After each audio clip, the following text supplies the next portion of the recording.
Bada bing, bada boo. There is a thing called a job side effect.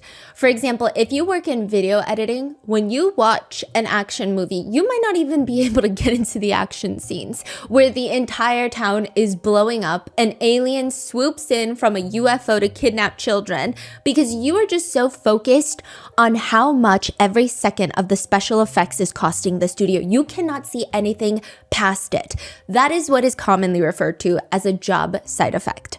On Reddit, a few funeral directors have gathered to talk about their job side effect, which I will warn, it's very grim, it's morbid. I can see how funeral directors would not be able to function if they felt and reacted to death the same way a normal civilian does, so there would be no funeral homes if that were the case. It's natural to compartmentalize your job, and sometimes they've developed these very strange side effects because of them. One funeral director says on the forum, "Sometimes I find myself accidentally figuring out mixtures for living people or thinking about how well they would embalm." Side note, a mixture refers to the customized blend of embalming fluids, and each time it's unique to the body based on the weight, time of death, tissue condition, because sometimes you want to add a little more of this or a little more of that to try and restore some firmness or color to somebody. Or other times, you're trying to figure out the best mixture for keeping the tissues from dehydrating. You want the deceased to look as, quote, healthy as possible. That's what they say, so their loved ones can pay their respects. Side note, that includes putting Vaseline on eyelids, as that helps with making sure they don't look dry. And oftentimes, the embalming mixture is this very orangey color because apparently that gives the healthier glow. That's how they're describing it. Someone else agrees, commenting, "Sometimes I decide how I would set people's features when I'm talking to them, and then I don't realize it." Embalmers have to set the features and arrange facial muscles into restful or natural expressions, and that's a big part of the job. And a very big side effect, a lot of the funeral directors are saying, honestly, it's not even the embalming process, which is, one of the more technical things. A big side effect is that you learn very specific ways to deal with human grief. And it's done in a way where you have to compartmentalize. Like, I know some people are going to be like, "Oh my God, these funeral directors are so insensitive," but you would not be able to do this job and help these families if you felt every little pain that everybody felt. Yeah, on a daily, hourly basis. I mean, a lot of busy funeral homes, they have at least one funeral a day. There's no way that you can sit there and really soak in all these feelings. That would be just too much emotional trauma. Like, you would never make it. Yeah. One funeral director online states, at the end of the day, though, it is a business. It's not a social service. It's a lot to coordinate. And you have to learn a lot of these small talk lingos. We like to call it a small dark wedding because you pay for the production. People shouldn't be surprised because it's supposed to be a memorable event, and memorable events are expensive. And so you learn these little ways of talking to clients. For example, you learn very early on not to say things like good morning, good night, happy holidays when you pick up the phone, or when you hang up the phone, or when you say hi or bye to any customers who walk in. Additionally, phrases in their experience that don't do well, they say they cringe every time they hear people coming to other loved ones' funerals and saying this to the grieving families. It typically consists of, "They're in a better place now." They say, "Don't say that one." Or, "At least they're no longer in pain." Or, "I understand." And interestingly enough, one of the funeral directors writes on Reddit, the words, "I'm sorry?" Yeah, unless you're apologizing for something you've done, don't say those words. Especially if you're a funeral director too. So did they say what are you supposed to say? Just, "Hello. Oh. We're here for you if you need anything." And it's a little strange. And they've seen so many eulogies. They've seen so many people passing by. They kind of have an understanding of how things work. And it's very, very rare that a eulogy is to go viral, especially when it's not dedicated to a politician or a celebrity that's passed.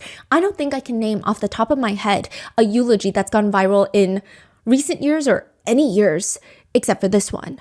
This eulogy is given for the joint funeral for a couple by the name of Kristen and James Brock. Both of them were killed in their sleep, and the killer is still on the loose when this joint funeral takes place. People are psychoanalyzing everything about this eulogy. Even body language experts are going on mainstream media, news platforms to talk about the things that they're getting from the delivery of this eulogy. They say, quote, "We're not seeing these short gasps of breath, you know? They're never touching their face. They're not wiping away the tears because there aren't any. We're not seeing upheavals of emotion. We're not seeing those gasps of breath. And throughout the entire eulogy, their tone stays strong, just burning right through this, talking fairly quickly. Seems like they're trying to get to the part where, it's almost like they're trying to get to the part where they talk about themselves again. There are no pauses to gather themselves or anything of that sort. Other netizens are more focused on what's being said. They get up there, and this person making a heartfelt eulogy at the funeral states, "This isn't going to be easy, but bear with me because I stutter a lot. I just wanted to say goodbye since we never got the chance to. I was so used to you guys always being here that I never once thought to imagine y'all not being here. Your heart will finally be healed in heaven and neither of y'all will be in pain anymore. Although that gives me so much comfort, your fight is not supposed to end here. Thank you for all the life lessons you taught me. You were such a beautiful soul with so much gratitude. We can't always choose the music life plays for us, but you can choose how we dance to it. Kristen Brock was always dancing, and they will save a seat for me in heaven, like they saved a seat for me in this very church." When someone tries to tell you anything, no matter how important it could be, just listen, because you never know when it's somebody's time to go. You could say goodnight and wake up a few hours just to find out they aren't there, despite their joy and their love. So just listen. And never take a hug or anyone or anything for granted, and love with all that you have in you. And lastly, my take of not taking people for granted, I want to thank my family, also known as my cat family, my grandparents, my siblings, for helping me through my worst nightmare. And last but not least, I want to thank Tasha, Bree, Nate, Lane, Kimberly Hayes, Kim Bowling, Katie, and most of all, my father, Angie, and Ben for making such a big difference. I love you guys. I'm sorry. A loved one who was present at the funeral is sitting front row, states, "That was weird because not a single tear was shed." So the entire time that this person is up there, the eulogy is said in a shaky voice as if they're crying, but she's sitting there saying, "I didn't see a single tear." And she says, quote, "What is the voice that they're doing? That sounds like crying, but I don't see a tear. No tissues, never wiping the face, never getting rid of tear marks. Eyes are not red, no snot, they're not crying." The family member in the first row states, "It was one of the weirdest things that I had ever witnessed." But not even just that. Apparently, this person gets off the podium and goes one by one, greeting the loved ones of the deceased and giving them each hugs and saying, "I'm sorry." And that brings us to the question, why is 17-year-old Sarah Patrick apologizing to everyone when her mother and her stepfather were killed that night, while she and her little sister were asleep in the same house? And why will she be arrested months later after this funeral for killing the two of them and posting TikToks about it? We would like to thank today's sponsors who have made it possible for Rotten Mango to support the SAFE Project, a national nonprofit dedicated to building collaboration to address the addiction fatality epidemic and prevent overdoses. This episode's partnerships have also made it possible to support Rotten Mango's growing team, and we'd also like to thank you guys for your continued support. As always, full show notes are available at rottenmangopodcast.com. There are brief mentions of illegal substance abuse, so please watch with your own discretion. Today's case is currently ongoing, so if there's any new developments, we will do our best to keep you updated in the pinned comment, but this is the information that we know up to the date of publishing. All opinions, speculations, allegations are all representative of netizen sentiment and not my own. I'm just here to present the publicly available details and a lot of the online discourse that's happening surrounding this case so that you guys can come to your own conclusion. With that being said, someone has been arrested, they have been charged, they have not been tried, and they are maintaining their innocence. So everybody is innocent until proven guilty. That is how it works in the justice system. So with that being said, let's get started. There is an interview room in a police station that is just not like the others. Each police station, from what we have seen so far by all of the interrogation footage, it varies. Some police stations have standard interrogation rooms with table, chairs, a board of some sort. Other police stations, they like psychological warfare. I don't know who came up with these rooms. They'll have clocks that are broken on the wall, or a tiny little space where the subject is going to start feeling cornered after a long time because they're blocked from the exit by two buff cops just sitting on the chair next to each other playing good cop, bad cop. This room, not like the others. In fact, it's actually kind of cozy.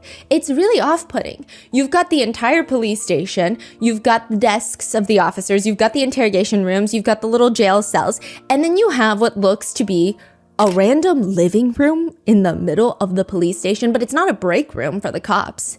It's an interrogation room. Well, an interview room. There's like an open, like seating area? No, it's closed. Oh. But it's like a living room. You open the door, it looks like a quaint little living room with armchairs, usually a rug, lots of artwork, pastel colors. The lighting is less harsh. It's not like that bright fluorescent light that you see in police stations. It's almost like that warm, no overhead lamp type of light. And it's because that is where you bring in children. You bring them in and you have very specific investigators who are adept at asking these kids the right questions without leading them to figure out what they saw and what they know. February 20th, 2025, police get a phone call. And it is from 16-year-old Sarah Patrick, who is stating that her 41-year-old mother, Kristen Brock, and her stepfather, 45-year-old James Brock, are dead. This 911 call has yet to be released, by the way, but she is effectively stating that her little 5-year-old half-sister, let's call her Bella, she is the child of Kristen and James Brock. And Sarah Patrick is only Kristen Brock's child. So that's her stepdad, and this is her half-sister. Her 5-year-old half-sister, Bella, comes into the room, and she's like, you need to call the police. Like, something happened to mommy, something happened to daddy. She calls the police, and it's too late. The couple had been shot 5 times in their bed in the house that all 4 of them had just been sleeping in. This is first thing in the morning. Not only did this 5-year-old little girl find them, but she heard the gunshots too. And it's interesting because the very first thing that the police find a bit fascinating when they're talking to this little 5-year-old girl and later when they talk to 16-year-old Sarah Patrick is how the hell did the little 5-year-old girl hear the gunshots but 16-year-old Sarah slept through them all? She claims she didn't hear a single gunshot go off in this little house. There are certain questions I think that you just can't really ask people. I mean, maybe you can if you're an investigator. I just feel like it's a thing that you learn as a kid. When you're a kid, you ask the first thing that pops up in your mind, and then your parents scold you, and you're like, you're not allowed to ask people that. You can't ask someone why their feet are smelly. Like, that's rude. Come sit down. There are lists of questions that technically feel harmless. It technically feels like you just want to know. For example, what percentage of your thoughts do you think are actually original versus recycled from things you've heard or read? It's like technically harmless, but it just feels kind of inappropriate. That feels a little like you're attacking me. Or if you had to assign a monetary value to an hour of your time based on what you actually accomplished, what would it be? Or do you think your face would look better or worse if it were perfectly symmetrical? And then you have the list of typical ones. When are you due? Are you pregnant? Have you gained weight? Do you still have a thing against smiling more frequently? Are you really going to eat all of that? Those are things that you're technically not supposed to ask, even if you genuinely have a curiosity that means no malice. Like, you're not coming from a bad place. And there are a lot of questions that people apparently wanted to ask Sarah Patrick on TikTok. Sarah Patrick reaches out to a TikToker by the name of Allegedly Reportedly, and she DMs her asking her to, quote, search up the Brock case. It's kind of a straightforward, contextless, maybe even cryptic message. Allegedly Reportedly responds to her, and Sarah keeps messaging her, giving her more information about the case. Kristen and James Brock, they're my parents, and out of nowhere, a random Thursday night in February, someone came in my house with me and my 5-year-old sister, shot my parents, brutally leaving them for me and my little sister to wake up to. Well, technically it was a Wednesday night because I found them on Thursday morning on February 20th, 2025. Allegedly Reportedly responds to her, telling her, I am so sorry. I cannot imagine. I will absolutely research and cover their case. Please take care of you always. She makes a video on it, and Sarah comments, thank you for spreading awareness. Sarah's very active in the comment section, which makes sense, but one person writes, this is a random netizen. From an investigative standpoint, it would seem that it was someone who knew them, hoping for answers and swift justice. Sarah likes the comment and responds, most definitely was, since they knew the house. She's saying, yeah, I mean, whoever did this to my mom and my stepdad, they knew them because they knew the layout of the house. They knew where they were sleeping. So yeah, I agree with you, commenter. Like, they knew my parents. At this point, nothing is particularly making you question anything of any sort. There's no, ooh, I probably shouldn't be thinking this question, or even let alone asking it in the comment section. At face value, at this point, everything seems normal, even on Sarah's dad's Facebook account. So it gets a little bit confusing, but this is Sarah's biological dad. He and Kristen Brock, one of the deceased, shared 2 children together, Sarah being one of them. They've been long divorced. That is why Kristen has now married James, Sarah's stepdad. So he's even posting like, anything will help. Please keep sharing this case because we need to find the killer or killers. They're still out there. To which someone comments, I still can't believe no clues, no prints, feet, hair, anything. I mean, by this point, months have passed. The funeral has passed. Months have gone by. No arrests have been made. The police have been pretty tight-lipped about everything. Sarah is on TikTok reaching out to true crime content creators because she's like, no one is talking about the case and the police are not going to get tips if no one even knows that this happened. I live in a small town in Georgia, like 45 minutes west of Atlanta. I don't know what to do. No one's talking about it. Sarah takes her dad's Facebook account to comment back. It's Sarah, by the way. I know, it's hard to believe it, and there's got to be something. Hopefully the police are just not telling us anything for our own sake. It seems like she's very involved online of being the push of getting this case out there, which again, seems very natural.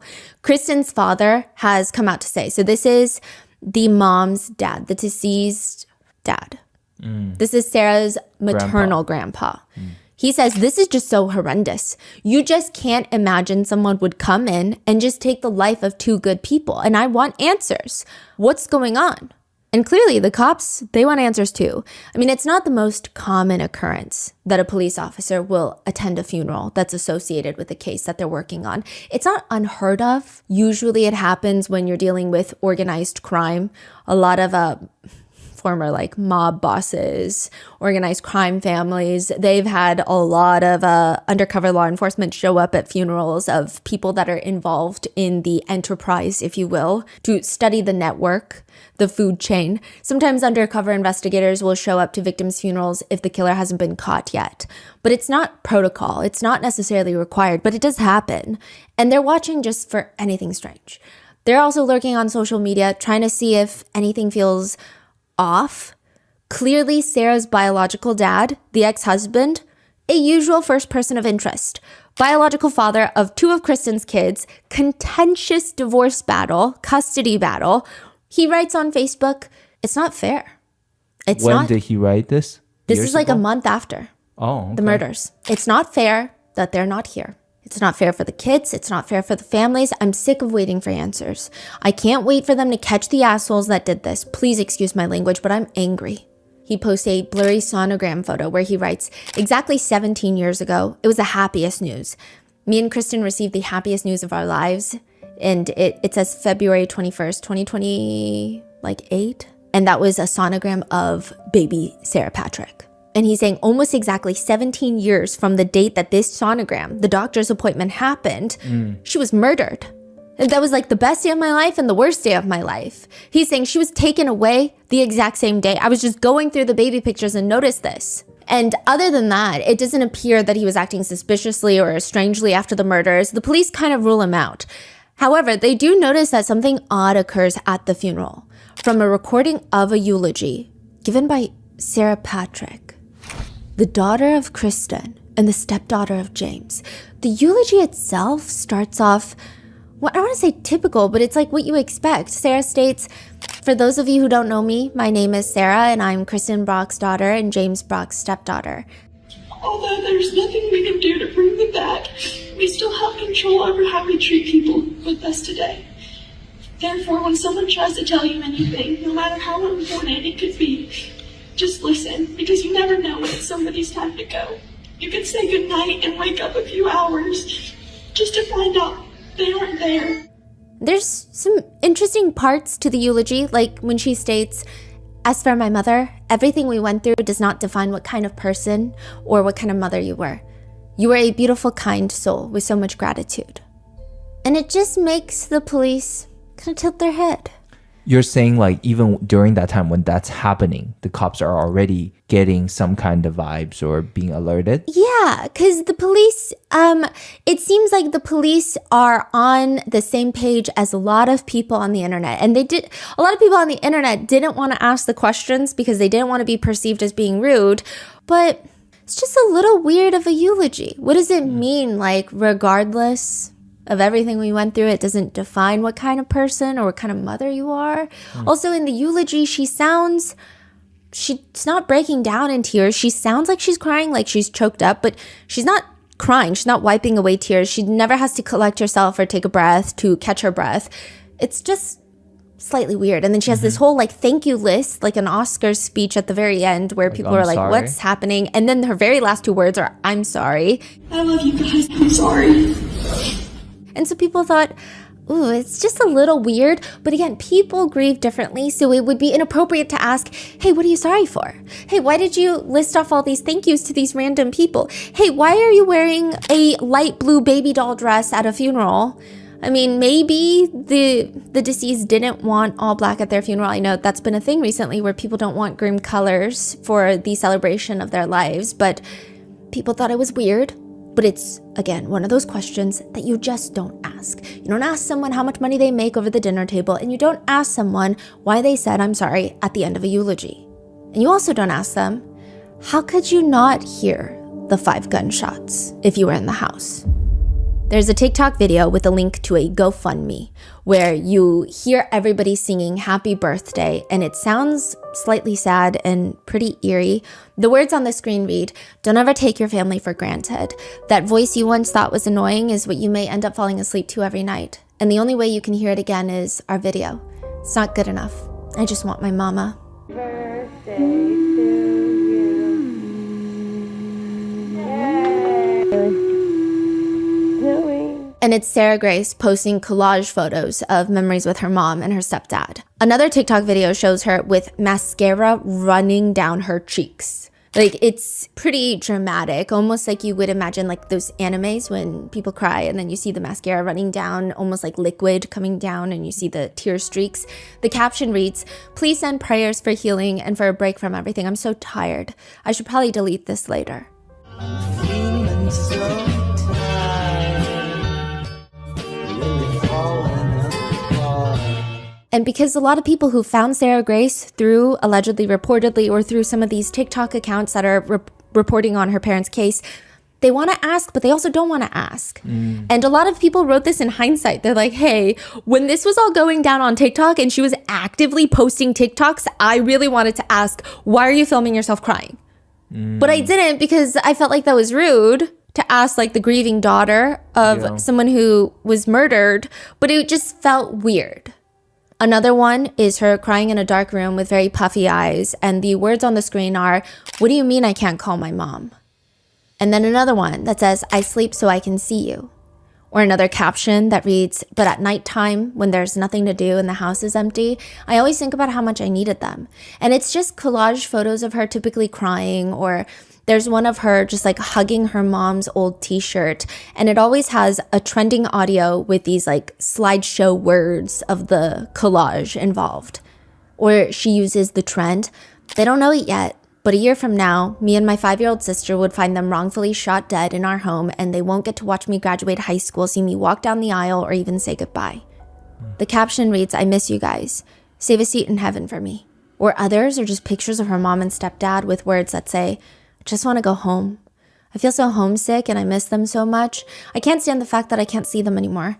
This sucks more than anything possible. I feel like I'm in a horror movie that never ends, and on top of everything, I still have no answers. I'm so confused on how someone could have done this, and even more confused on why them.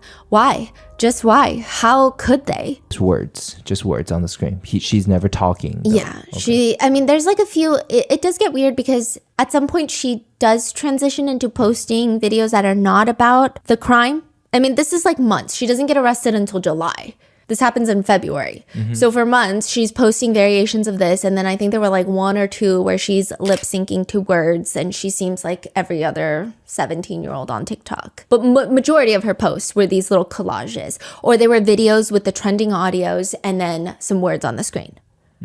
Was she getting a lot of attention from these posts? Like, are they going all viral? They actually went viral after her arrest. That makes And then they sense. got taken down. And then Oh. an account reposted them, but you won't see like a lot of the original comments. Her account's gone, or Yeah. those posts? Okay. Yeah. And she will post them writing things like, I'll never forget her last speaking with me. She came into my room. She's referring to her mom. When I was in bed watching a show and she told me goodnight in this deep voice and was acting silly. I should have hugged her. And when James talked to me last, he told me I love you and goodnight through the door. It tears me apart that I didn't open that door and give him a hug. I need my mom more than ever now, and I know that I can't get closure because nothing will bring them back. If you know something, please speak up and help me and my family heal. It hits me when I see my 5-year-old sister crying for her mommy and daddy. I'm sick of waiting for answers. I can't wait for them to catch the assholes who did this. One of the TikToks that she posts, this is the one where a lot of people wanted to ask a question, but they said that they didn't want to ask the question because they didn't want to be perceived as insensitive or rude, or they didn't want to make it seem like, but it was a genuine question that I think a lot of people had. The first picture of the slideshow is her posing in a mirror selfie. She's wearing sweatpants, a cropped corset looking shirt. She's got maybe like half of her midriff out. It's not like particularly salacious. I'm not trying to be like, oh my gosh, it was so scandalous. I think she dresses like anybody else on TikTok, but it's of her posing in front of the mirror. She's got all of her makeup on and she looks like she's about to go out. The words on the picture read, "You're just thinking it's a small thing that happened." So this is another trend. It's like you write this and then you show all the things that happened and it's not a small thing that happened. It actually has like catastrophic consequences in your life. It's like a canon event.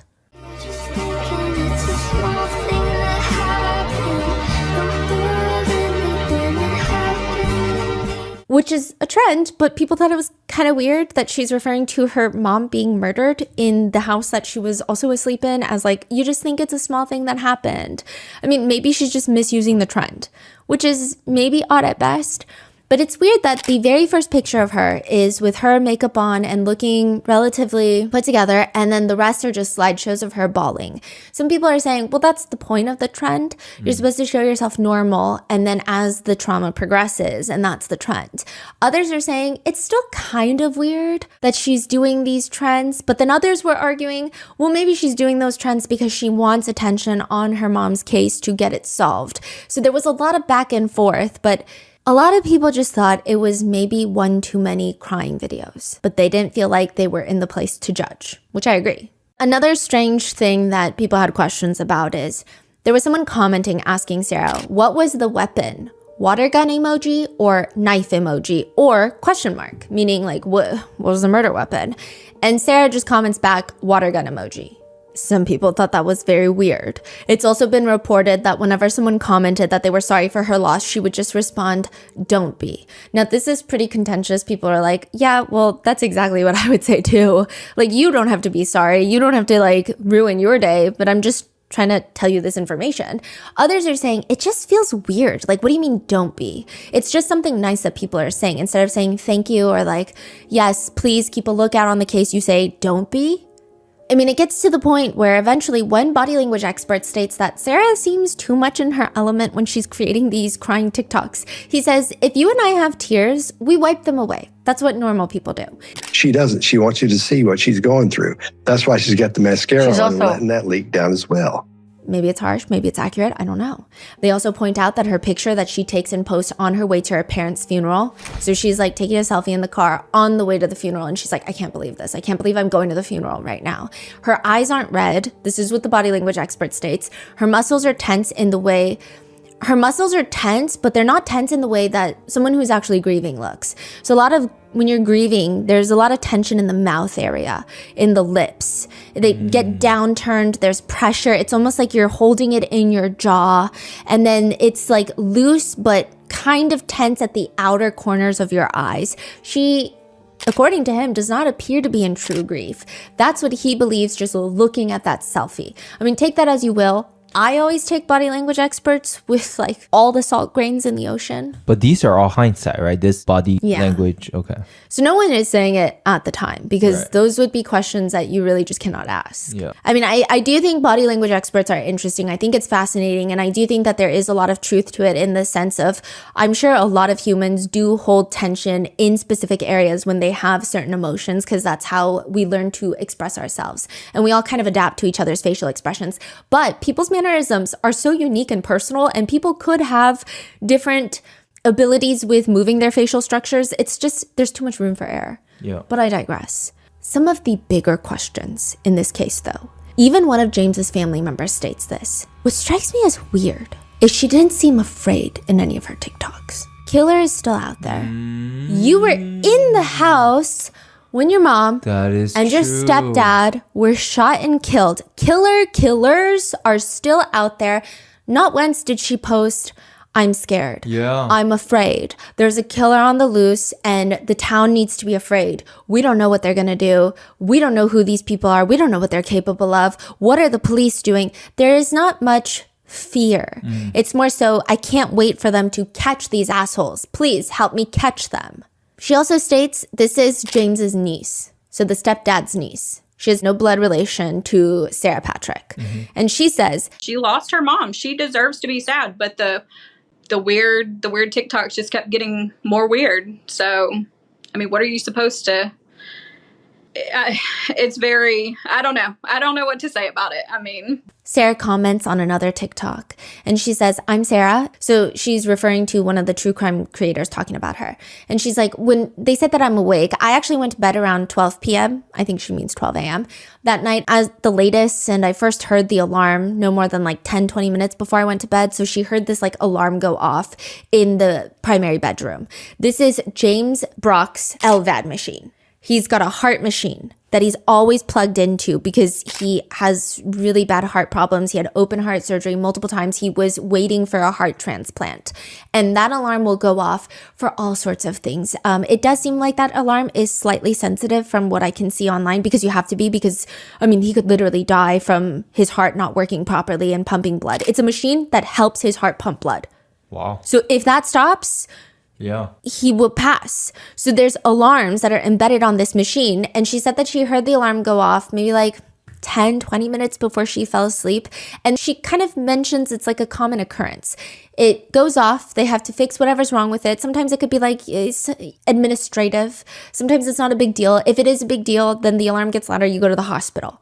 She thought it was just like a normal day. She goes to bed. She says, I was already really tired and I wasn't hardly even able to hear it due to my TV and my sister's TV and my heater. Plus, my door was barely cracked open when I went to bed. So she's saying she went to sleep super early, heard the alarm go off, and then just knocked out, didn't hear anything else until she was woken up by her 5-year-old sister who was like, oh my gosh, you have to call the police. So people, they don't ask, but they kind of want to ask, how did you not hear the 5 gunshots? What time was the shot? We don't know. Okay. What time was she woken up? This was like 8 in the morning, 7 in the morning. Okay. Now, what's interesting is that these LVAD machines, I was looking into it, and the initial alarm that goes off, it's at around 85 decibels, which to put that into perspective, it's like a very loud garbage disposal in operation if you've got like watermelon rinds in there. Eat a watermelon, put it in the garbage disposal, turn it on, it's like that whirring sound. Or it sounds like a lawnmower from several feet away, like those handheld lawnmowers. Or it's louder than a normal conversation. Maybe screaming, but it's not like a blaring siren. It's not like the fire alarm in an apartment complex is going off on a Saturday morning. It's not that loud. If you're in the same room, it would be impossible to sleep through it. It will wake up deep sleepers. That's the whole point. It's loud and at a frequency that it will cause ringing in the ears if you're listening to it for prolonged periods in the same room. It's uncomfortable because that's the whole point. If you hear it go off from maybe a room away, it's probably comparable to a typical TV volume when you're inside the room. So let's say you're sitting in the room and you're watching TV. It's going to sound that same volume when the alarm goes off in the next room.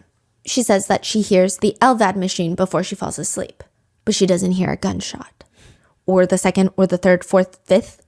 A gunshot, especially fired indoors, is going to be around 160 decibels, depending on the gun, give or take, and the house. But that would be like standing next to a jet engine at takeoff. Or if multiple jackhammers were operating simultaneously in your kitchen, in your house at the same time. A single jackhammer is around 110 decibels. This is 160. This is much louder. And it's even louder indoors because it's a confined space with lots of walls, floors, ceilings that reflect sound waves back through the rooms. According to gun experts, they say it's virtually impossible. And when you look up the house that they live in, it's a 2,000 square foot house. It's not a Jeff Bezos mansion with like 25 different levels and a guest house for the chief of staff. This is a very normal house. It's 2,000 square feet. And she says she doesn't hear any of them. One gunshot is 100 times louder than a smoke alarm, 1,000 times louder than a vacuum cleaner. The vibrations are so strong that it can rattle the windows. If there are neighbors within a few hundred feet of the property, which there weren't, but if there were, most likely they would have heard it as well.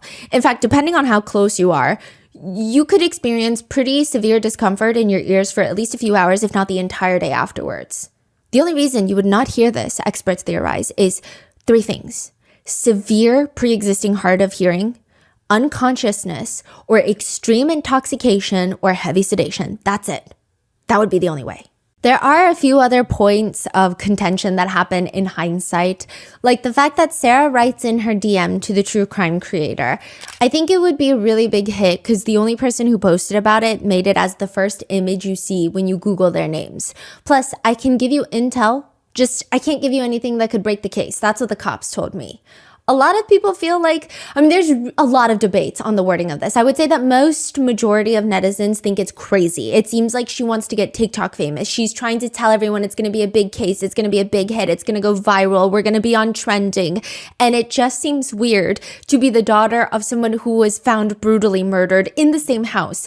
However, on the flip side, I feel like because I get a lot of emails of people that are requesting that we cover the case and the Rotten Mango team goes through it.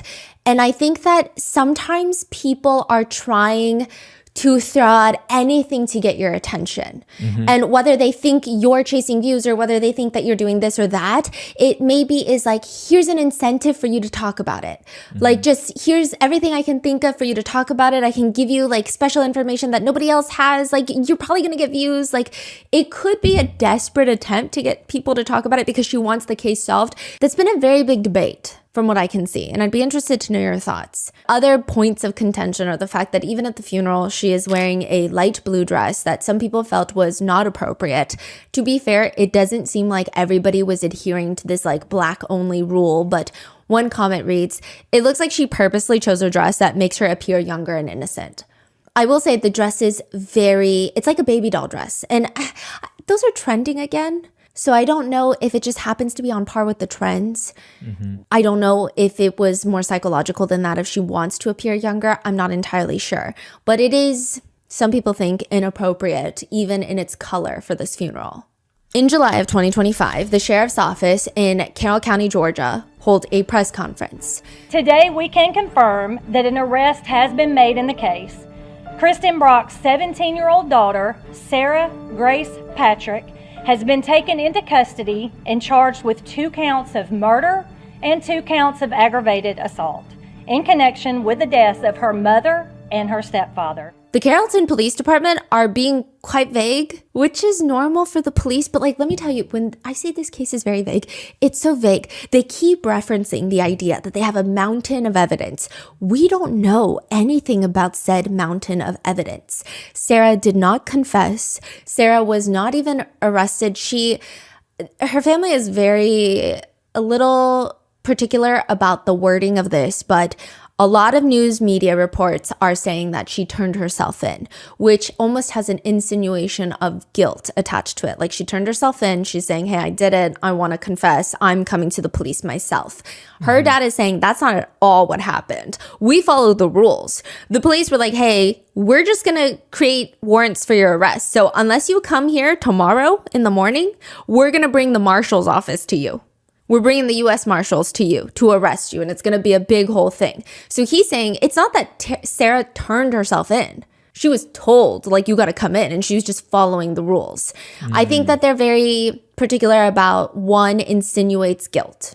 Got it. Got it. So that's the dad, right? Yes, the biological dad. Right. And so is he supporting Sarah or? He thinks that Sarah is completely innocent. He states that the investigators conducted a 4-hour interrogation of Sarah, which he states that he didn't even approve of. He said that the investigators kept asking him, like, hey, do what you need to do. If you need to go out, get a phone call. If you need to go out, get a drink. If you need to go out, take a smoke, go be my guest. So he goes out. He takes a smoke break, comes back in, and the officers are interrogating his minor child without him being present, which he says is crazy.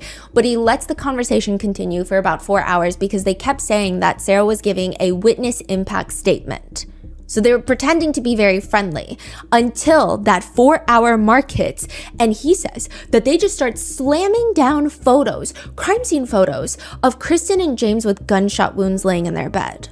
At the end of it, they started throwing pictures of her parents at us, her stepdad and her mom, deceased with gunshot wounds. That were taken by crime scene techs when they came to the scene. So I stopped the interview and told them that we were not going to talk no more, and they let us go. I asked them if they were arresting her, and they said no. 2 hours later, we get a call saying I have to turn her in by 10 o'clock in the morning or else they would send out the U.S. Marshals. He says he's upset because they just followed the rules. Sarah did not turn herself in. A lot of people actually support Sarah. And I would say a lot of people that know Sarah support Sarah. However, the growing number of people that either call into question her motive or call into question her culpability in its entirety, it's growing online. Every day, the Facebook page is growing. It's a private Facebook page. I stand with Sarah Grace Patrick. Every day, there's more threads on Reddit. Every day, there's more comments on TikTok that seem to be like, well, I don't know. Maybe she's not guilty.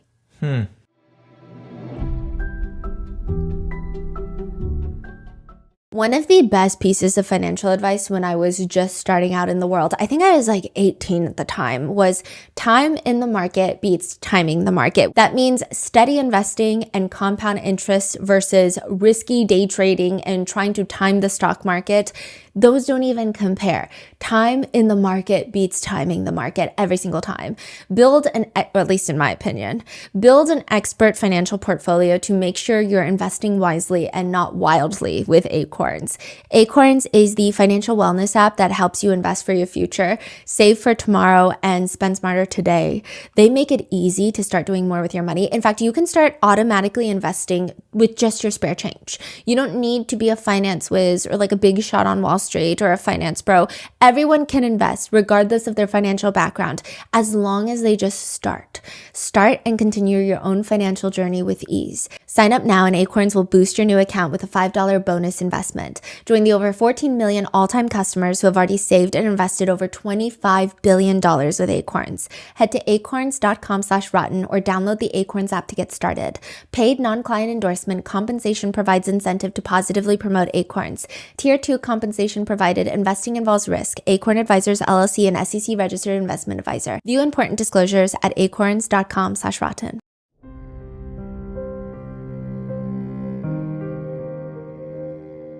It's very interesting. A family friend of Sarah's says her father walked in with his daughter in that police station, not knowing what lied ahead for his child. She never confessed to anything. She was working with detectives to find the people who murdered her mom and stepdad. She trusted them because that is who she is.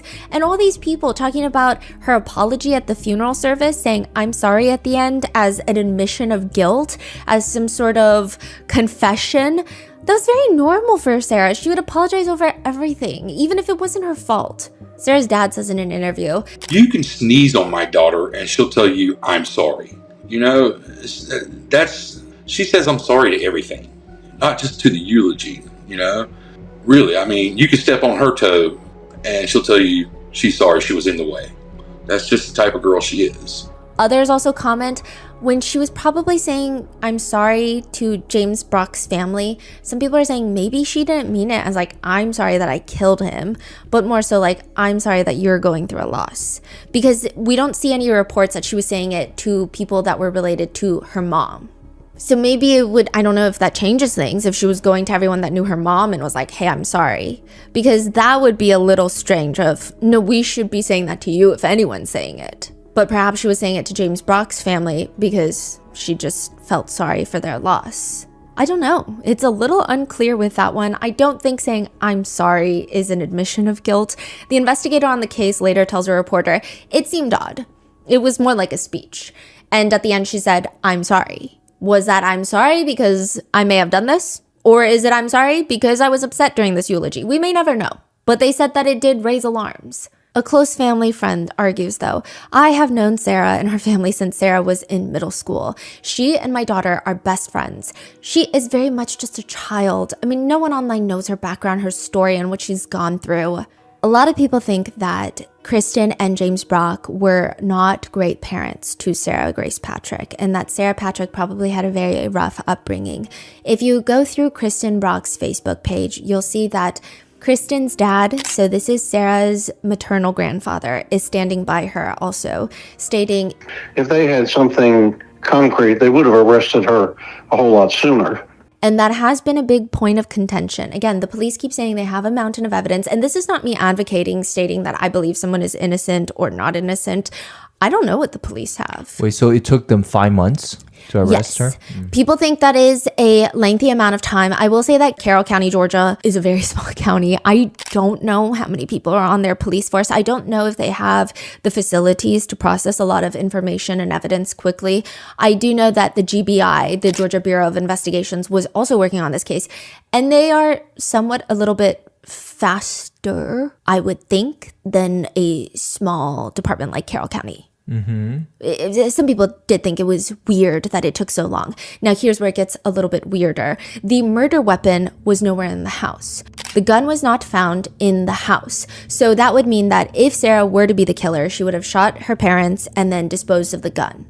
But what's even weirder is that's totally feasible. That could totally be something that happened, right? But nobody knows if the police even found the gun. They've been very strange about it. And I mean, sometimes police are vague for reasons.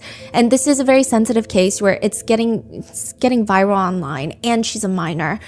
But they're saying we can't really comment on that. Who? The police can comment on that? Yeah, they're like, people are asking, have you found the murder weapon? And they're like, we can't really comment on it. So what does that mean? Nobody knows what that means. Are they trying to lie because they think other people are involved? And maybe they're trying to find the owner of the gun? Maybe it has like defaced serial numbers? I don't know. Or does it mean they haven't found the gun and they don't want to admit to it because that would be like, hey, what do you mean you haven't found the gun?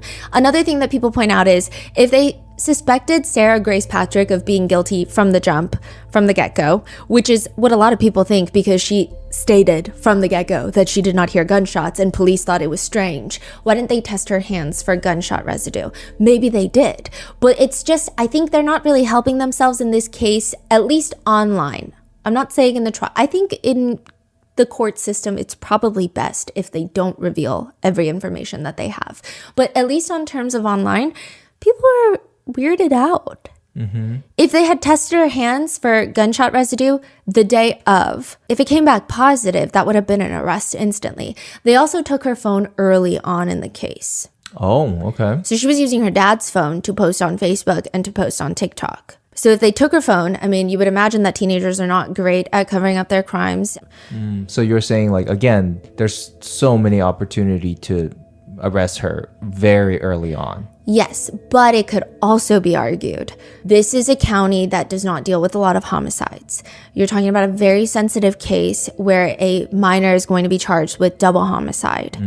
2 counts of murder, and she's going to be tried as an adult. I think if they believe that she was not at flight risk, perhaps they wanted to dot their I's and cross their T's and get everything absolutely perfect before they made an arrest. However, some netizens argue that as well, saying, what do you mean? They just let her roam about for 5 months? Because if she's capable of killing her own mom and her stepdad, I mean, she's probably at flight risk, considering she was jumping around from family home to friends' houses. She was going to a friend's house in Alabama. It seemed like she didn't have a permanent residence. She had nothing tying her to that town. And you hear a lot about teenagers that run away. Yeah. But you said GBI is involved in the case or was involved? It seems like they processed a lot of the evidence, but I don't think that they're involved in the sense of they are leading the investigation. But they are being sent evidence and they are processing it and sending results back. What that evidence is, we don't know. And again, I feel like this almost sounds like I'm advocating to maybe question her innocence. That's not what I'm doing. But also, maybe that is something I should do more because everyone is innocent until proven guilty. It's just this is the conversation that's been online. And it's been growing every single day. I would say initially when she was first arrested, everybody, it seemed, was on board with that. She's guilty. People didn't even want a trial. They're like, forget the trial. Forget innocent until proven guilty. No, she's guilty. Look at her TikToks. But now every day, every hour, it seems like there's more comments being like, wait, what's the mountain of evidence? Or new people that are coming into this case that are like, wait, I'm so confused. So they haven't even found the murder weapon. Yeah. What's the evidence that they have against her? So there's two sides to the argument. Some are saying maybe they've got no evidence. Others are saying maybe the evidence is so strong, they don't even need to tell the public about it. But Sarah's side of the family is adamant that she did not do this. And if she didn't, who did? Sarah's dad says in an interview, Sarah knows more than most people know. The only thing that she could think of was there was drug deals go wrong. Her mother and James Brock had fallen into some drug abuse. You know, they ripped somebody off a couple months before that. And Sarah thought that it could be that person. When I say drugs, I'm not talking about like, you know, the hardcore drugs. From what I understand, it was over weed or something like that, but a substantial amount. And she was telling the investigators that the whole time. And when we talked to the investigators, they said that they had already talked to them and said that they counted them out. He continues, even just a week before their deaths, my son told me about an incident where a friend of theirs pulled a gun on them right before Valentine's Day. And my son witnessed it. That's my son, and he's not just going to make stuff up like that. He brought that up to us, that the family friend that had pulled a gun on James in the kitchen, and they asked him to leave and make him go walk the dogs. Damn. The police have stated that there were no signs of forced entry, but the family do often sleep with their doors unlocked. However, Sarah's dad says he took a picture of the front door and he believes it looks like someone tried to break it open. There is no confirmation that this is accurate, meaning we don't know when these marks could have been made. We don't know if this was from a week ago. We don't know if it was from that day. However, some people think that Sarah's biological dad doing interviews is actually making her look guiltier. At one point, he talks about James's LVAD machine, stating that it was a constant thing that always went off. He heard it go off during dinner, sometimes when they would go out to eat together. He says that it wasn't too loud. So netizens are confused because Sarah stated that she heard the LVAD machine go off, and now her dad is saying it wasn't too loud. So she could hear that, but she couldn't hear gunshots. And Sarah's dad said, speaking of gunshots, they don't have a weapon. And again, we don't know if this is just the police telling him. We don't know if this is him speculating. We don't know what the police have. Do we know where the room locations exactly or not really? Okay, this is another part where people thought that Sarah's side of the family was not doing her any favors. They kept saying that the house has an odd layout. I went on Zillow and the house looks like all the bedrooms are kind of in one section.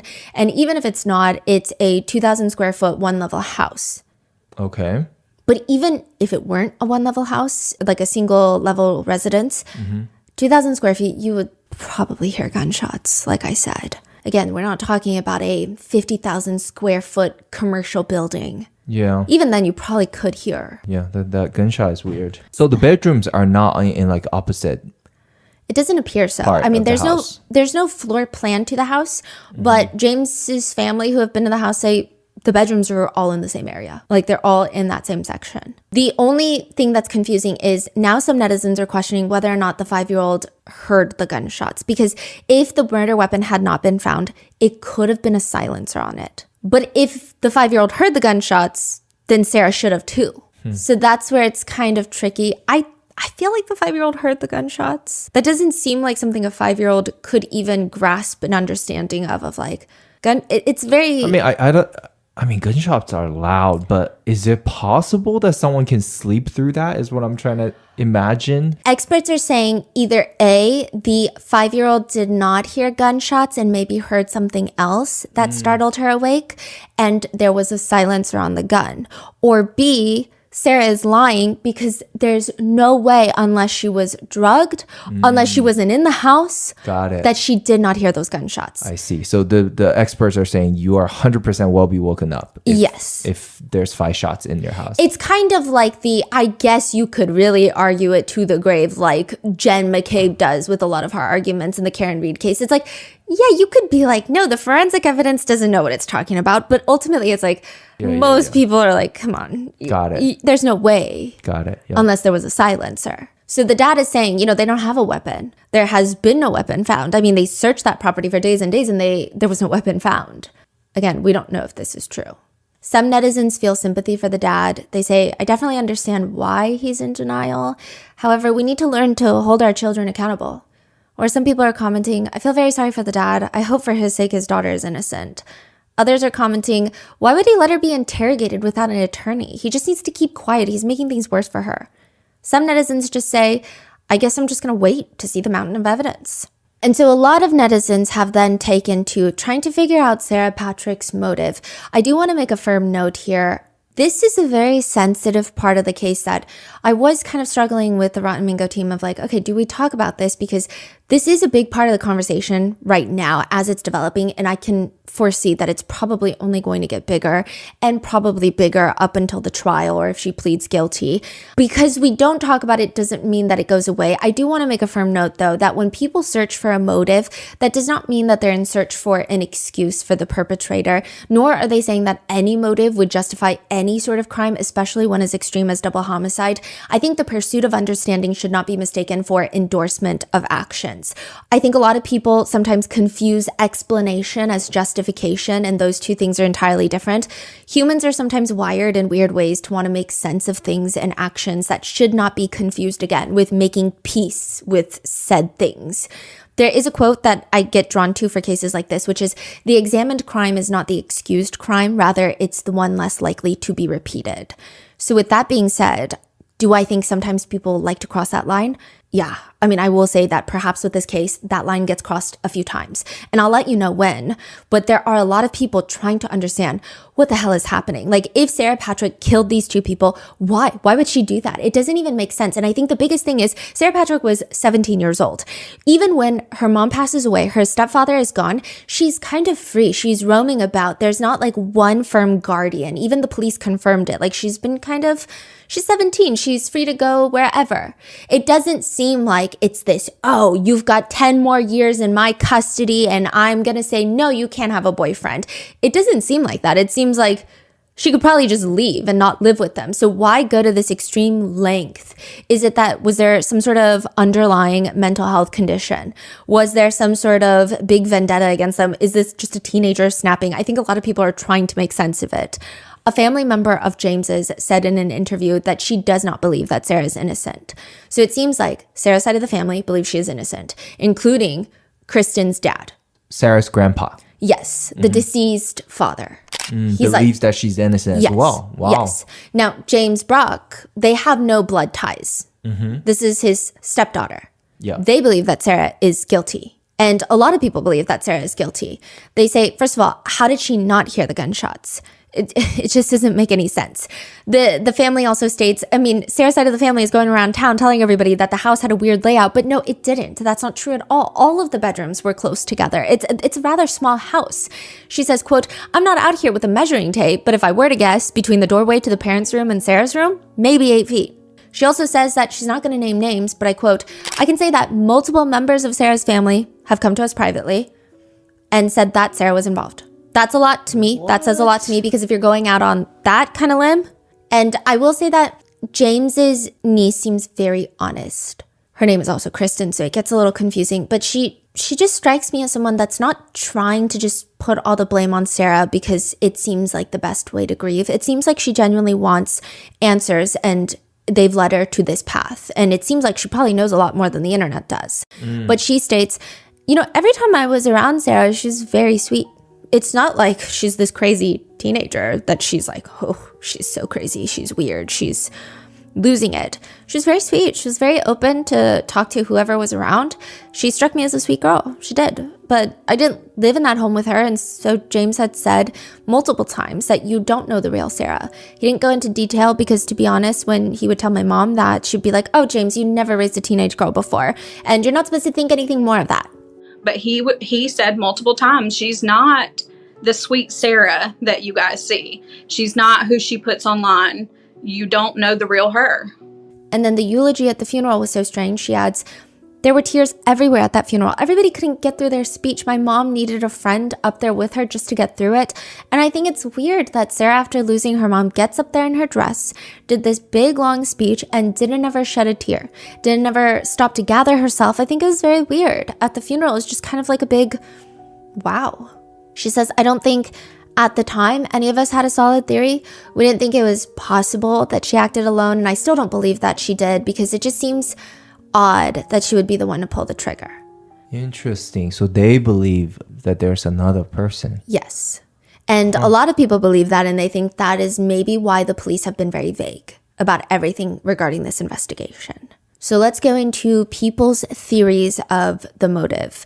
Again, motive is an explanation to actions, not a justification to actions, especially in this situation where it seems like Sarah does have other family members. She's 17. It seems like she was able to walk out of this house if she wanted to.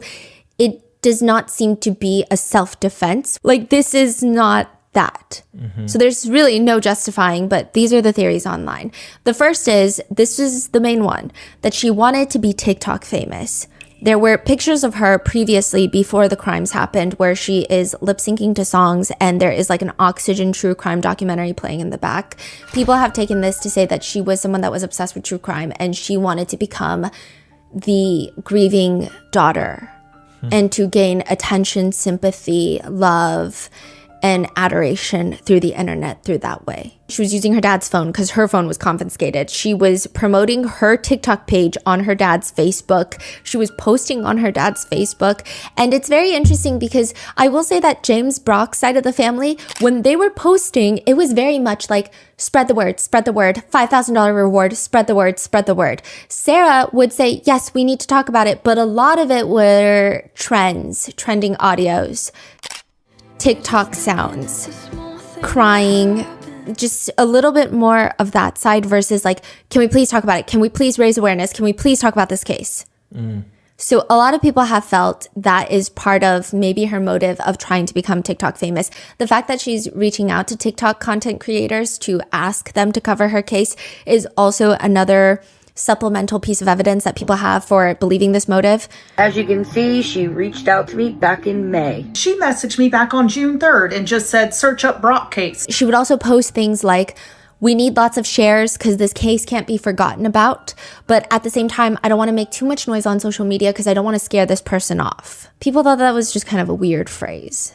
And so that's a big chunk of people. They think that she did this because she wanted to get TikTok famous. And maybe she just did not like her parents. Because I don't think you could do that just to get TikTok. I don't know. Yeah. One netizen comments, I don't know, it's twisted, but I don't get the vibe that she was getting such satisfaction out of fooling people. I think she took comfort in getting all the emotional support that she might have lacked, maybe from everywhere else. Of course, she had to play it off online, but I mean, she did sure go out of her way to get attention, which is really fucked up. So I think even as people are commenting, they're kind of confused. They're like, at the same time, she didn't need to post so many trending audios nonstop to try and get views. But at the same time, I don't know if that's the motive. Like, that's what netizens are saying. Other netizens are saying, do you think that her posting on TikTok was her trying to confess to the crime? And this goes into the psychology where a lot of people say that killers sometimes want to get caught. A lot of people say that serial killers want to get caught because they want the notoriety and they want to be recognized for their crimes. Other people say that when it's killers that are not complete serial killers, where they do feel some guilt and remorse, they kind of do these subconscious things in an effort to get caught. It's like, people say it's like the lottery effect. When people win the lottery, they almost subconsciously, maybe, feel like they don't deserve the money or they didn't earn the money, so they'll blow through the money. It's kind of, I don't know, some people are saying that. They're saying it doesn't make sense that you would reach out to content creators to cover your case, to get more attention on your case, if you're getting away with it. They're saying it just doesn't make sense. And that's why people are saying, no, but it's not about getting away with it. It's about getting TikTok famous. So that's been a huge back and forth. I will say one quick reminder, though, is one netizen comment reads, she let her little sister find her parents' bodies. I don't think it really matters if she felt any remorse. If she did this, like, she let her little sister find her parents' bodies. That's crazy. Then comes the second theory. And this is where I think things get a little bit tricky. There are a lot of people that have resorted to I would say a good chunk of people are internet sleuthing. They're going online, they're digging into old Facebook posts, they're going on to Instagram accounts and just trying to put some puzzle pieces together for their own understanding of this crime. And then there are people who are straight up victim blaming. She and James Brock officially start dating in 2018, or at least on Facebook, and people are commenting, "A new man? Good for you." And she's responding, "A keeper, finally. New to the public eye, but already in mine and the kids' hearts. Love after divorce is possible." Heart emoji. So it seems like things are going well up until September 20th, 2022. So this is 2 years and 3 months before the crime. Kristen posts on Facebook a very cryptic message. And it's to the point, but somehow cryptic, and it has underlying messages, and it just reads, "Yeah, this hurts me, but it's gonna hurt her more." And she's talking about their 5-year-old daughter. Again, let's call her Bella. "Please pray for us and our safety. Please let me know if you see James Brock so you can warn me. He is trying to kill me, has been trying to get to the house and to the child. Man, wasted tears, now huge fears." Wait, what's going on? So she's posting to her Facebook friends that her little 5-year-old daughter is going to be heartbroken because it appears that her and James are no longer going to be together. And she tells her Facebook friends, "Hey, if you see James Brock, you have to let me know because he's trying to kill me." Okay. So on that post, one netizen comments, and this is new, they're saying, "Sad, this is learned behavior. There's a lot more to this story, and I hope it's all put out there." So there's this argument of, can these posts be used with online discourse to talk about maybe why Sarah Patrick committed these crimes? Or is it too soon because nothing has been confirmed? Although these are from Kristen Brock's Facebook page. I will say, I do think that a lot of the attention is more so on Kristen Brock because that is Sarah Grace's biological mom. And she does have a lot of Facebook posts talking about her relationship with James. And it seems like a lot of, she was also arrested for child cruelty. We're going to get there. But it seems like she was, from a lot of people's accounts, she was sometimes a little volatile. Even from these posts where she is talking about James trying to kill her, James is very calm anytime he interacts with her on Facebook. And she accuses him of trying to kill her. She accuses him of completely leaving the kid, never calling their 5-year-old, not being a dad that's around, missing all of her birthdays, and doing like sleeping with her best friend. And every time James responds to these Facebook posts, he's very calm and he's saying, "Hey, can you please stop lying about me? Can you just tell everyone that you're the one that had my phone cut off and that's why I can't call her goodnight?" People have been using Kristen Brock's Facebook post to try and get people to understand maybe why Sarah Patrick committed these crimes, saying this is not a healthy home life. We don't know what else was going on inside the home, but it probably is not the best environment for children. If she's posting that her partner, her child's stepfather, and the father of a little toddler is trying to kill her on Facebook, it seems very tumultuous. Like, if that's really what you would think, then you should go to the police. You should do these things to protect your children if that's truly what you believe is going to happen. I think that initially when people heard about this case, there was such a strong rhetoric of this is a spoiled teenage brat who's obsessed with looking a certain way and using TikTok filters and being TikTok famous. She's a narcissistic sociopath. Like, these are the words that people were using to describe her. And I think the minute that some of this came onto Reddit and came onto people's attention, I think because the wording was so strong against Sarah Grace, people started pushing back even harder, saying like, well, maybe she's not narcissistic. Maybe her home life was horrendous. So it's just been very strange. But one netizen comments, "Here we go with the excuses. She's a cold-blooded killer with no emotions who left her parents dead and allowed her baby sister to find them." To which someone comments back, "But there was abuse in the home, so stop assuming she's just a killer." With another person commenting, "That never gives anyone an excuse to take someone else's life. But just from doing some scrolling, you can tell this girl had a hard home life for quite some years." After putting your children through all this drama of your past relationships, posting on Facebook that you're going to get killed by him, etc., your child more than likely has witnessed your relationship and has trauma from it. If you're in a toxic relationship like this, you need to put your kids first. You shouldn't run back to that relationship every chance you get. Lord only knows what these children have witnessed daily for years. There's another post from Kristen's Facebook page, and it reads, "Hey, me and James are not together, not even friends. I don't really know him at all. I'm ashamed and hurt and embarrassed. Never again will you bring filth into my life. You play people like a fiddle, just not me anymore. Karma will be your king, King Brock, LMAO." And a lot of the Facebook posts do indicate that maybe she had a complicated relationship with James Brock. So on the same day, she would post quotes like, "Stop chasing after people and being the only one trying to fix everything. It's mentally and physically exhausting. You have to find peace with whoever comes and goes from your life. Don't be the only one putting an effort because you will end up losing yourself trying to save everyone else." And then the same day she'd post, and just like that, voila, thank you, Lord, for opening my eyes and showing me what I need to see. And then the same day she'd post another one that says, "I instantly smile when I see a text from you. I don't even care what's in it. It's just amazing to know I crossed your mind for a second." And this is all about James, clearly. Seems like it. Okay. So overall, at least in 2022, their relationship was probably on rocky footing. She also posted asking her friends, "How do I change my name on here? It's set to Kristen Brock," using James's last name. And she's like, "Anybody, please?" To which a stranger is commenting like, "You need to make a new account." And she's responding to the stranger, "Ugh, I hate him now. I'm sorry. He has hurt us for the last time. I know he don't give two craps." In another post, she shares a quote that reads, "Humble enough to know I'm replaceable, cocky enough to know it's a downgrade." And then she comments on that, "James doesn't call, and call our 5-year-old, and I'm about to go to bed. Once I wake up, it's GNU, everything." I don't know what that means. "I can't let this little girl's heart be broke by him ever again." To which James responds, writing, "Be sure you tell everyone you had my phone cut off." Around this time, in another random comment thread, Kristen tells a friend in the public section of her Facebook page, quote, "Now, I don't know because I caught him with my best friend this morning." Then in another thread, she's talking to James and she says, "You really are a bitch for not calling our daughter." Then another comment, she writes, "Just another gay J now. Go fuck in someone else's yard, you dopehead." James comments back, retaliating, "You know what? You can stop lying to everyone and start telling the truth. You're a fucking joke. Message me and then block me after I message you and then telling lies. You had my phone cut off so I couldn't call and block, and then now you're texting. And you're the dopehead that hasn't been asleep. Game on, Kristen. I will do the same shit to you. Tired of the abuse from you." So this is what James is responding.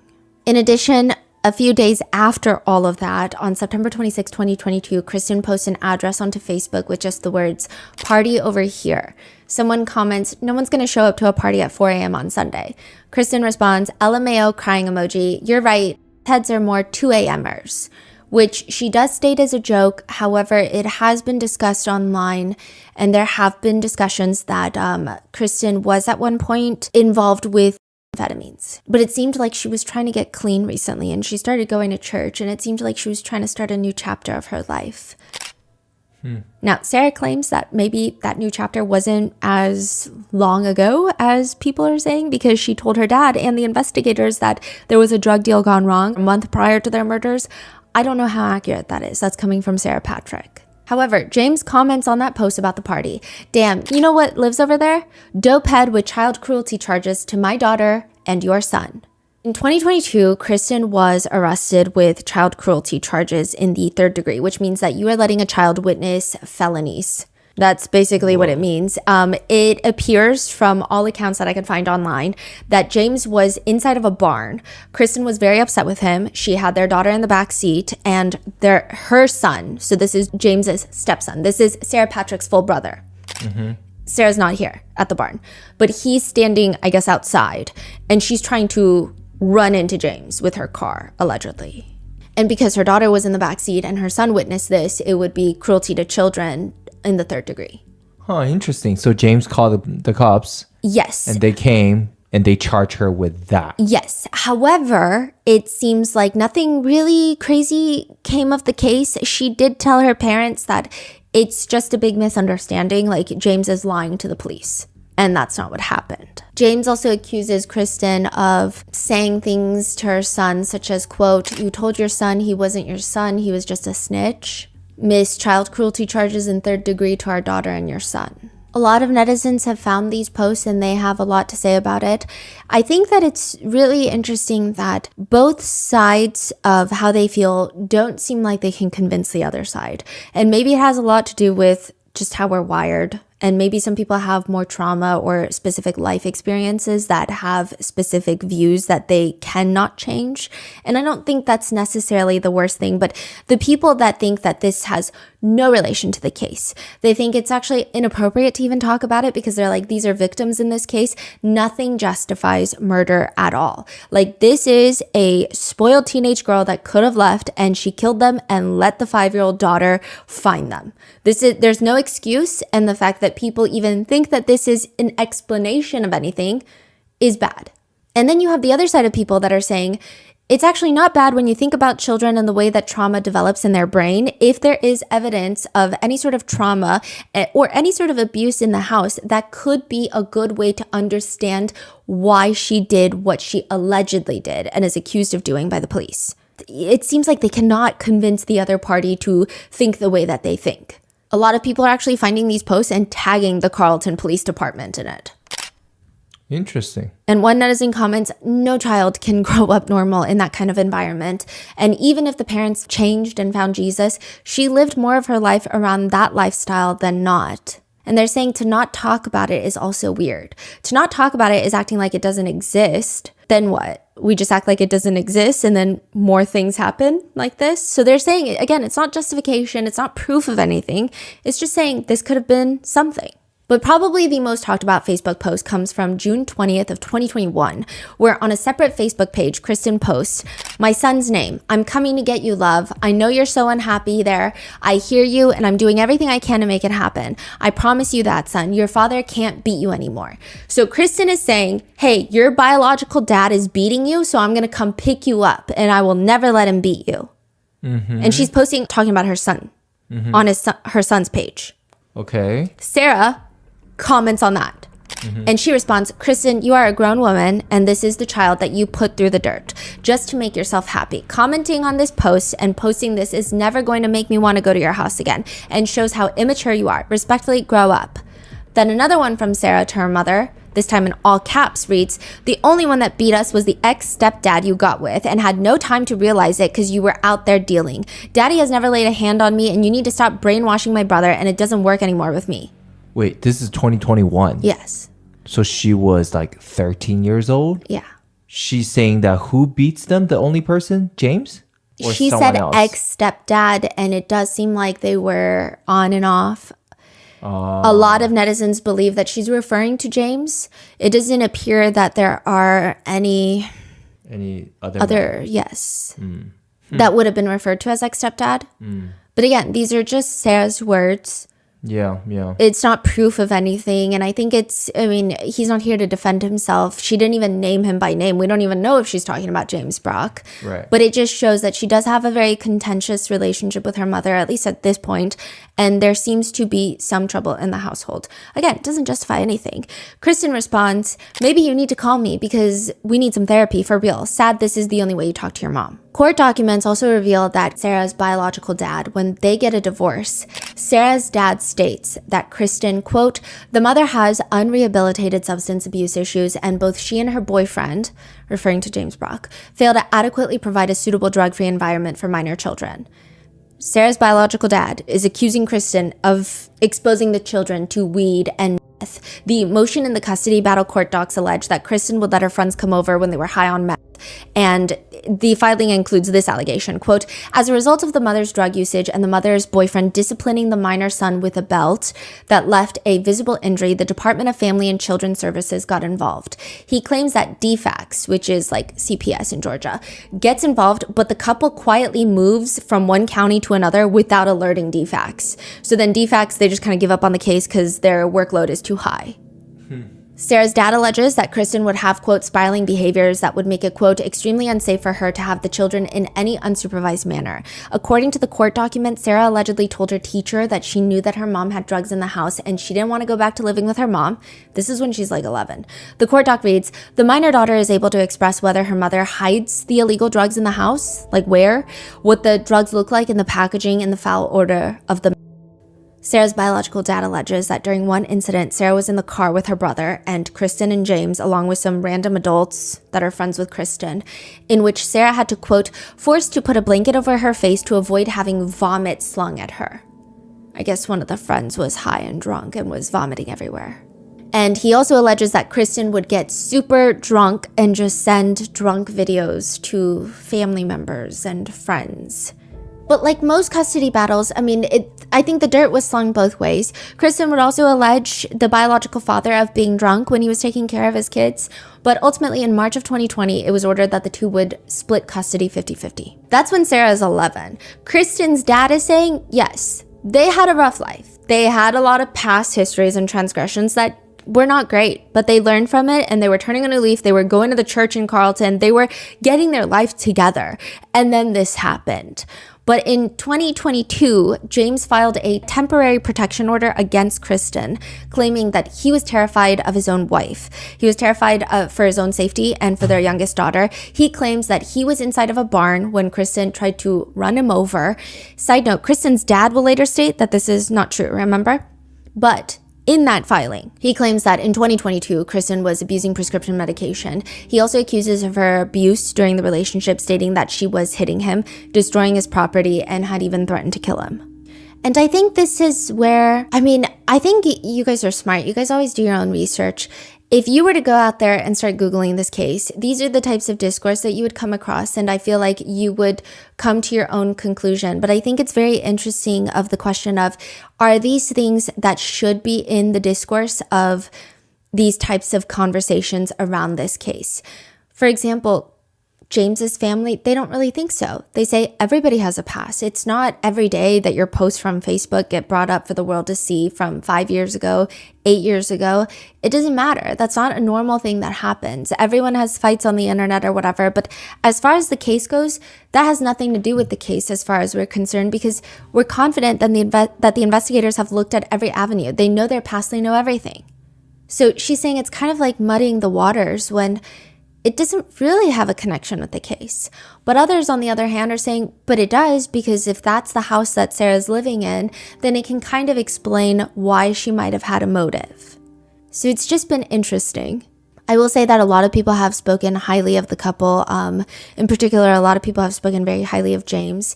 He had multiple different heart surgeries, including the one to get the LVAD attached to him, which, by the way, would indicate that he's probably clean. Because if you're awaiting a heart transplant, they do a lot of tests, like a lot of toxicology screenings. If it's showing that you have any sort of illegal substance in you, you're going to be inactive on the wait list for a heart transplant. They're not going to give you a heart transplant. They're just not. So it wouldn't make sense. And then with all of his heart conditions, I highly doubt that he was partaking in any substance abuse at this point. But he seemed like a really kind soul, is what a lot of people say. There is this voicemail of him, and this is right before he goes into heart surgery. He's calling his niece, and he leaves a voicemail, and he's like, you know that movie Ted? I know you've probably seen that movie Ted with Mark Wahlberg, the teddy bear. At the end of it, he gets ripped apart, and they sew him back together, and then they pray for him to be, alive again. And in the morning when he wakes up and he talks to him, he's like, I just want to tell you that I love you for something. That way, in case I wake up after the surgery and I can't talk and I'm going, you already know what I'm trying to say. I love you, girl. And he's like comforting her before he goes into open heart surgery. And it just seems very complicated. One netizen comment reads, the history does matter. Murder is never okay, but sometimes history does matter. Which brings me to where I do think people are maybe crossing the line. I think up until this point, the arrest, the child cruelty charges, I feel like those are things that people are having some appropriate discussions about. One of the trickier things about this case is there is a photo that is circulating on the internet. And if you just Google this case, go on one Reddit forum, you're probably going to click a few links and get there. And it is of James at the hospital where he is taking a family picture with all of them. And he has his hand around Sarah Patrick's waist. And it appears, we don't know, but it appears that it's resting near her bottom, like near her butt. Mm-hmm. Like his hand is resting on her butt. This could be a photoshopped image. This could be, it's not like 100% verified. It's not. And also, I think people have very polarizing views about this picture. when some people first look at this picture, they say, nope, I'm done. I think there's abuse in that house, and you cannot convince me otherwise. And then there are other people that say, we know nothing. In fact, this is such a reach. So some people who are saying this is a reach says, look clearly, this is Emory Hospital in Atlanta. He's in hospital socks. He's in a wheelchair. He probably is drugged out of his mind on sedatives. He's probably gone through surgery. He's taken a picture, put his arms around his family. He probably doesn't even know what his hand is resting on. Like this, he's not thinking right now. He's just taking a picture because his family came to visit him. They're saying he literally is in so much pain and probably on so much sedatives that he can't even be creepy. Like your brain just can't do that in that type of situation. So they're saying like it's actually a disgusting reach for people to post this picture and act like there's something sinister going on in this house and talking about him as if he's some sexually abusive stepfather without having any evidence. In fact, one of Sarah's family friends stated that Sarah told her straight up that there was no sexual abuse. Like he would never. But others are arguing, yeah, but a lot of people don't admit to abuse. Some people are just saying, hey, if he can't lift his arm more than where her butt is, don't put your arm around them at all. Some people are saying, well, it looks like his hand is hovering. Some people are arguing, well, it doesn't really matter. It's just weird. This is a teenage girl and you're the stepfather. Some people are saying it's very different per house. Like a lot of people have different barriers and boundaries for personal space. Like I think some families are a lot more expressive with their physical affection for each other, like kissing each other on the cheek. My family is like a strict side hug family just because we love our personal space all the time. Like it just really depends on the people. Others are saying, no, as a single parent, I would never let my husband touch my daughter like that. But it is interesting. Some netizens are commenting about this picture. I mean, seriously, why are so many people almost desperately hoping that her stepfather abused her? Others are commenting, the fact that so many people are trying to make this seem like an innocent mistake of brushing it off because he just had surgery or etc. is absolutely crazy. He had his hand on that child's ass and there's no excuse for that. Others argue this is a disgusting reach. And then people are commenting back, yeah, because he's reaching for her butt. And it just feels like, again, this is not a situation where either side is going to convince another person to see it their way. It's just been a lot of people's personal stories and experiences injected into this case. Yeah. Do we know trial dates, anything? I think she has a bond hearing later this month. To see if she's going to get out on bail. James's niece has spoken for the Brock family against these internet speculations. And she says, well, not about this one specifically, but just in general of all of them. And she says, I think that people need to be really cautious about what they say because they don't know. Digging up stuff from, some of this stuff, I'm not even sure where people get it from. I'm like, I knew them. I talk to them all the time. I'm friends with them on social media. Where in the world did you even get this? But they have children. They have children that are watching, grown children. James has grandchildren. This is the stuff that they're going to see. And it may turn out that none of that's true. So why put that out there forever? So the other stuff really is not necessary until we know more. And I'm confident that there's a lot more to know. Which one netizen agrees, saying, oh good lord, the victim farming in this discussion. Fun fact, your own stories, however tragic, if even true, are not necessarily Sarah's story. Projecting will not help solve this crime. You know, Sarah Grace might truly just be a straight up sociopath. Plenty of girls and women are. This girl murdered her parents for internet fame and attention, and it's painfully obvious. Others say, the picture's weird. But she let her little sister find her parents. She's evil and wanted attention. I don't know why you guys are always sympathizing with the insane. Another person comments, my brother did this to my mom. We all had an amazing home life. What pisses me off is people saying my mom must have been a terrible person. No, my brother was a terrible person. And so with that is the Sarah Grace Patrick case as of right now. I do think it's interesting because I don't know why. I feel like if this case were to happen a few years ago, I don't know if there would be this much discourse of whether or not she had a different motive that was not just pure sociopathic tendencies and or just pure insatiable hunger for violence. It feels like a lot of people are trying to understand her motive more than I would imagine would have happened years ago. And it's been an interesting conversation to see unfold online. What are your thoughts? Do you think it's an appropriate conversation that people are having online? Do you think it's an unfair conversation? Do you feel like it adds some sort of understanding?